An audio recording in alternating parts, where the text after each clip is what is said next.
Loss can change everything in a moment, and when it comes without warning, it can leave you feeling stunned. On today's episode of A Widow's Heart, you'll hear from Annalee, a young widow who knows that kind of loss firsthand. She shares what it was like to walk through grief during an already overwhelming season of life and how God met her in ways that she never expected. I'm Pam Lundell, and this is A Widow's Heart.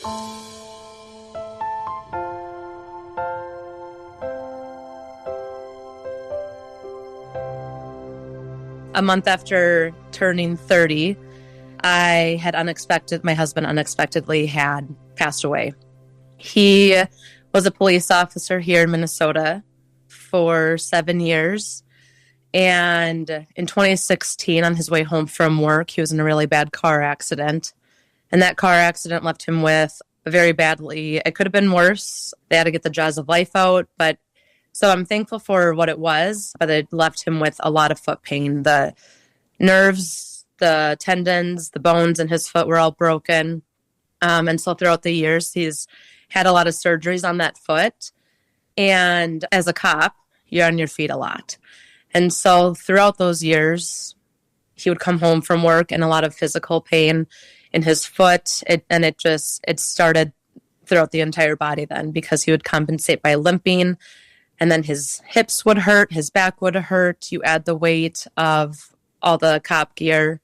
And so his body, he was physically in a lot of pain 24/7. The car accident put him on some pain medication, some stronger pain medication. And throughout the surgeries, he got more pain medication. So then he became addicted to pain medication. And then throughout his time as a police officer, he had just seen a lot of things, dealt with a lot of things, was diagnosed with PTSD. And so now he's struggling mentally and emotionally and physically. And he would cope through alcohol and pain medication. And that's how he would kind of numb his pain. For a while, he didn't want to admit that it was an issue. So it wasn't until we had our son in October of 20, and January of 21 was the first time that he really was noticed that this was an issue and admitted it, came forth with it, and decided to seek help.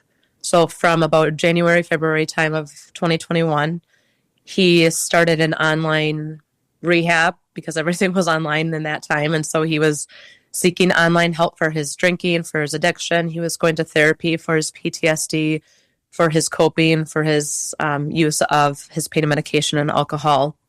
And summer of 21 then, he was sober for 7-8 weeks. I was off because I work in the schools, and he was doing, things were so good. We had a family vacation, a 2-week road trip in there, and he had been sober for the entire summer. And it was was such a good summer. Our son at that time was, just a few months, 8 months. And one day we went to a child's birthday party with some of our friends. And Brian never went to anybody with his struggle mentally, or he just never talked about it because he was a man. It was part of the job. He felt like it's fine and he'll suck it up and it would be fine. So not many people knew that he struggled with drinking. I had gone to our family, both of our families, a little bit about it. But beyond that, no one knew that he struggled with alcohol. And so anyway, July of 21 came. We went to a child's birthday party. One of his friends offered him a beer. He said no. His friend was surprised and was like, seriously, you just want a bush? Brian said yes. And a week and a half later, he had died. I woke up to find him in our garage. He mixed his pain medication and his alcohol, and the combination of the two killed him. It's been claimed it's an accidental overdose, is what the death certificate says.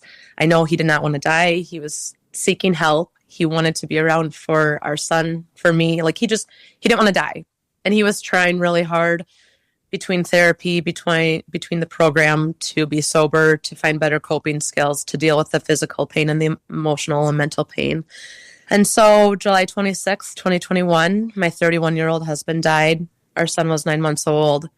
And since then, I have seen God just work in miraculous ways where I say, wow, God, a lot. I listen to the wow, God stories, and it just hits differently because when you've gone through it, you know how God just totally changes your life. And so there was a moment. Have you ever heard of Best Christmas Ever? It's like this nonprofit. People can be nominated, and it's to help those who have had like a family change to no fault of their own, a hard year, a hard season, whatever it may be. And so people get nominated for all sorts of reasons. But one year it was very heavy snow. It was a half day at school, but all of my friends and family and people have planned to surprise me and my son. And so that first Christmas, my doorbell rang and I opened up the door, and it was just heavy snow with lights and sirens of the fire and police. And so many, my driveway was filled with people singing singing Merry Christmas to my son and I. And not just with, it wasn't even the gifts itself, the material goods. It was just seeing everybody come around and be there for us that first Christmas, financially supporting us to help us get through the first few years. My friends and family raised, and when I say my friends and family, that's including Brian's friends and family. Like, I'm very close with his family still, and I love them. And everyone, all of his friends, family, my side, everyone came together, raised money for us, got us gifts. And it was a very large gathering, and it was the best way possible, so overwhelming. And it's a sight that I'll never forget, or a feeling that I'll never forget. Literally, it was like a scene from a Hallmark movie of all the snow falling, the lights and sirens in the background, all of the people I love the most right there in my driveway, standing in the snow, and me holding my son. And because it was a half a day, I went home and I put on my husband's Christmas pajamas. So I'm standing there in my husband's Christmas pajamas, holding our son and seeing this. And yeah, it was like the first time I really felt joy after my husband died. That was so overwhelming. That was a huge, wow, God, I can't believe that just happened. So it was really fun to see. In the middle of deep loss, God is still present, sometimes through the people around us. You are not forgotten. You are not alone. And God is still holding your heart. Thank you for listening to A Widow's Heart. Take care, and I'll see you next time.